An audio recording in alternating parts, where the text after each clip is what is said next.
الحمد لله رب العالمين وصلى الله وسلم على سيدنا محمد وعلى آله وصحبه أجمعين.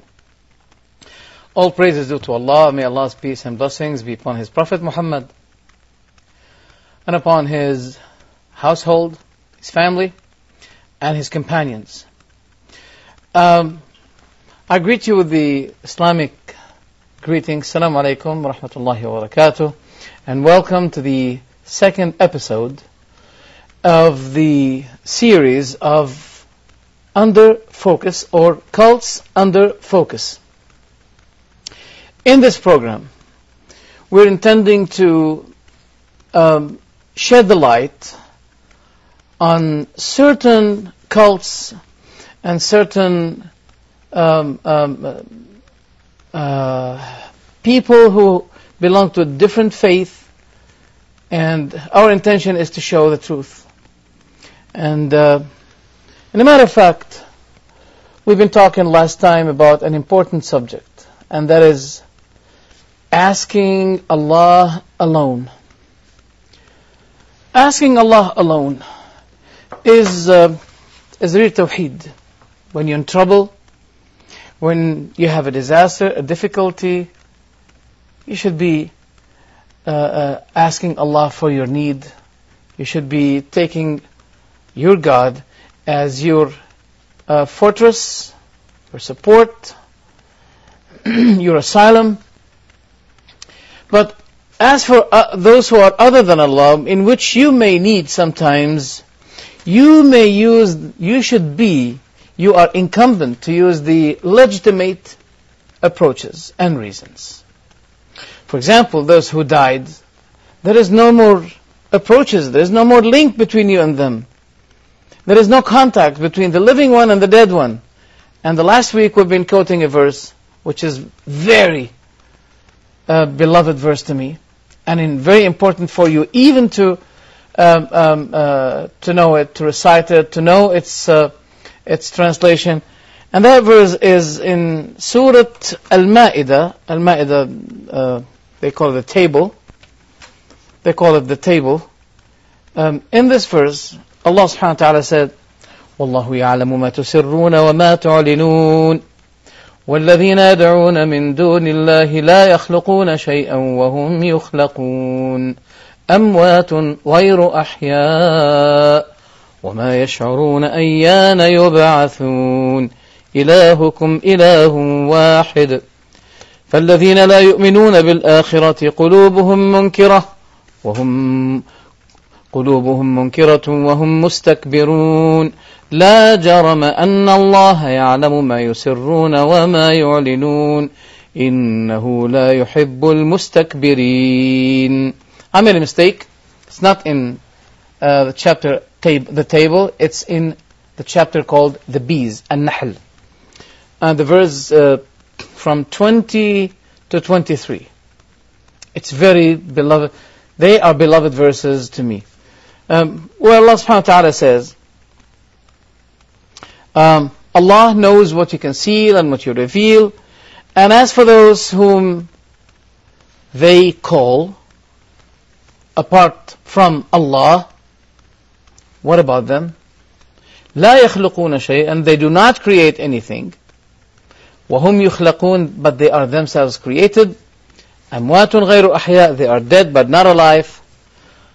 وَمَا يَشْعُرُونَ أَيَّانَ يُبْعَثُونَ, and they do not perceive when will they be resurrected. Then Allah subhanahu wa ta'ala said, إِلَهُكُمْ إِلَهٌ وَاحِدٌ, your God is only one God. Now one may ask this question. Let's say God is talking about the statues, about the images, the idols that people used to be worshipping. It is not true. Because the verse is talking about those who have been asked by the living people, but those themselves, those who had been asked, they are dead but not alive.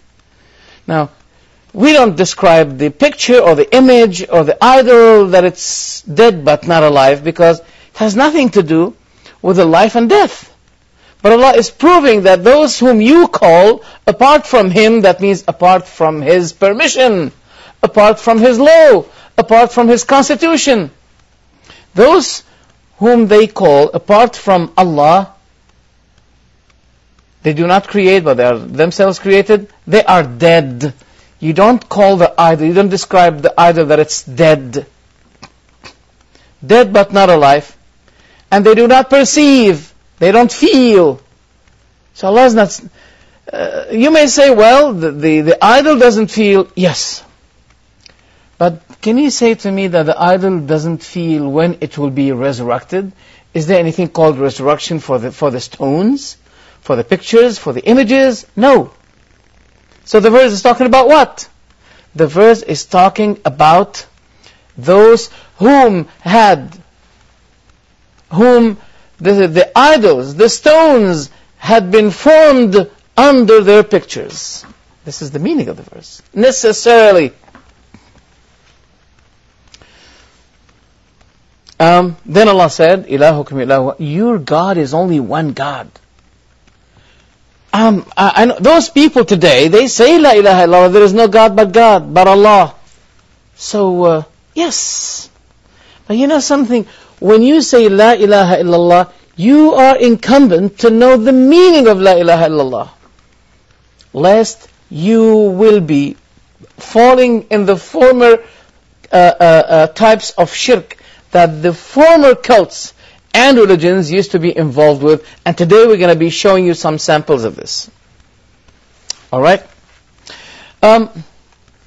So, asking Allah alone is the diamond, is the essence, is the substantium of Islam, the significance of Islam. And let's recite some verses in Arabic and give you its translation. Allah subhanahu wa ta'ala said, إِنَّ الَّذِينَ تَدْعُونَ مِن دُونِ اللَّهِ عِبَادٌ أَمْثَالُكُمْ فَادْعُوهُمْ فَلْيَسْتَجِيبُوا لَكُمْ إِن كُنتُمْ صَادِقِينَ. Those whom you call upon, they are servants the like of you. So call them, invoke them, and let them respond to you if you're telling the truth. The subject of shirk in the Qur'an can be realized, recognized within this verse, the coming verse. Allah subhanahu wa ta'ala says, فَإِذَا رَكِبُوا فِي الْفُلْكِ دَعَوُوا اللَّهَ مُخْلِصِينَ لَهُ الدِّينَ. When they ever join the ark, the ship, they ask Allah, making their religion sincere to Him. فَلَمَّا نَجَّاهُمْ إِلَى الْبَرِّ إِذَا هُمْ يُشْرِكُونَ. But when He saves them to the land, here they return to their shirk. So, what is the type of shirk here? It's the shirk of seeking someone other than Allah in their times of ease. But when they encounter any difficulty, any hardship, any dangerous situation that endanger their lives, such as seeing waves as mountains, they experience the moments of death. Now they forget about their idols. They forget about the saints or the awliya, as they say in Arabic, and they turn to Allah alone. So this is the subject of shirk. Going to another verse. قُلْ أَرَأَيْتَكُمْ إِنْ أَتَاكُمْ عَذَابُ اللَّهِ أَوْ أَتَتْكُمُ السَّاعَةِ. See? If the punishment of Allah comes to you, or the final hour occurs, أَغَيْرَ اللَّهِ تَدْعُونَ إِن كُنْتُمْ صَادِقِينَ. Will there be any other than Allah to call Him except Allah? Is there anyone to invoke, to call upon except Allah if you're telling the truth? بَلْ إِيَّاهُ تَدْعُونَ. No, but you will be invoking Him only. فَيَكْشِفُ مَا تَدْعُونَ إِلَيْهِ inshaAllaah. Then He will be releasing what you're calling for, if He will. وَتَنْسَوْنَ مَا تُشْرِكُونَ. And you will be forgetting those whom you usually take as partners with Allah. In another beautiful verse, وَلَقَدْ جِئْتُمُونَا فُرَادًا كَمَا خَلَقْنَاكُمْ أَوَّلَ مَرَّةٍ. Thus, you have come to us as individuals, as we created you the first time. وَتَرَكْتُمْ مَا خَوَّلْنَاكُمْ وَرَاءَ ظُهُورِكُمْ, and you have left what we've been providing you behind your backs. It's finished. وَمَا نَرَى مَعَكُمْ شُفَعَاءَكُمُ الَّذِينَ زَعَمْتُمْ أَنَّهُمْ فِيكُمْ شُرَكَاء, and we don't see with you those intercessors whom you have claimed that they are partners with you. لَقَدْ تَقَطَّعَ بَيْنَكُمْ وَضَلَّ عَنْكُمْ مَا كُنْتُمْ تَزْعُمُونَ. Beautiful verses, wallahi. There have been separated between you and them, and you have gone astray. You have lost those whom you've been claiming that they are partners for you. In another verse, Allah subhanahu wa ta'ala said, وَمَا يُؤْمِنُ أَكْثَرُهُمْ بِاللَّهِ إِلَّا وَهُمْ مُشْرِكُونَ. But most of them, that means people of this earth, they do not believe in Allah, but setting up partners with Him. And that means the people of Mecca, the mushrikeen in Quraysh, the pagans, they worship Allah, but not alone. This is an answer to the question that I have received last week when a person said to me, are the Shia, do Shia worship Allah? I said, yes, they do. They worship Allah, but not alone. They do worship Allah, but not alone. And this is the subject. Worship Allah alone. Am I misguided? You can't say I'm misguided. I'm calling you to cleanse your heart to your Creator, to ask Allah alone. Because asking Allah alone is a matter of worship. That's why most of the people know this hadith of Rasulullah sallallahu alaihi wasallam. Ad-du'a'u huwa al-ibadah. Supplication is a matter of worship. So Allah is saying here, making it clear, that most of people do not believe in Allah, but with certain additions of partners with Him. Another beautiful verse, Allah subhanahu wa ta'ala said, وَإِذَا دُعِيَ اللَّهُ وَحْدَهُ اشْمَأَزَّتْ قُلُوبُ الَّذِينَ لَا يُؤْمِنُونَ بِالْآخِرَةِ. When Allah had been invoked alone, the hearts of those who do not believe in the hereafter, they disgust it. They don't like it when Allah is being asked alone. وَإِذَا دُعِيَ الَّذِينَ مِن دُونِهِ إِذَا هُمْ يَسْتَبْشِرُونَ. But when others have been added with Him, وَإِذَا ذُكِرَ الَّذِينَ مِن دُونِهِ, when others have been mentioned with Him, now they feel good, they're optimistic. When someone else has been added with Allah, then they're optimistic, they're happy. But when Allah is being asked alone, no. Why? You know why? Because they say, أَجَعَلَ الْآلِهَةَ إِلَهًا وَاحِدًا إِنَّ هَذَا لَشَيْءٌ عُجَابٌ. They're talking about the messenger who came to them, asking them, advising them to ask Allah alone. They say, did He make the many, the multi or the frequent gods, the various gods, did He make the gods one?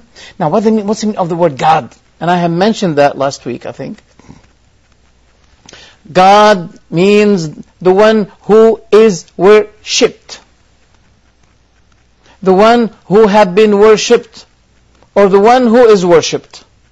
Now whether false or true. So those people here are saying, did He make the many gods as one God? That means the one who should be invoked. One as one? No. Now the point is, do they believe in many creators in the world? No, they don't. Where's the evidence? It's from the Qur'an. What does Allah say? Allah says, وَلَئِن سَأَلْتَهُمْ مَنْ خَلَقَ السَّمَاوَاتِ وَالْأَرْضِ لَيَقُولُنَّ اللَّهِ. If you ever ask them who had created the heavens and the earth,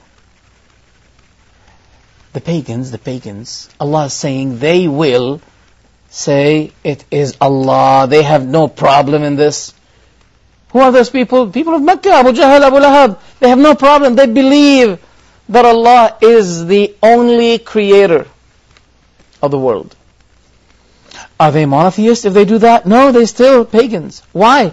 Because they're taking for their needs. They're taking someone apart from Allah, apart from His permission, apart from His law.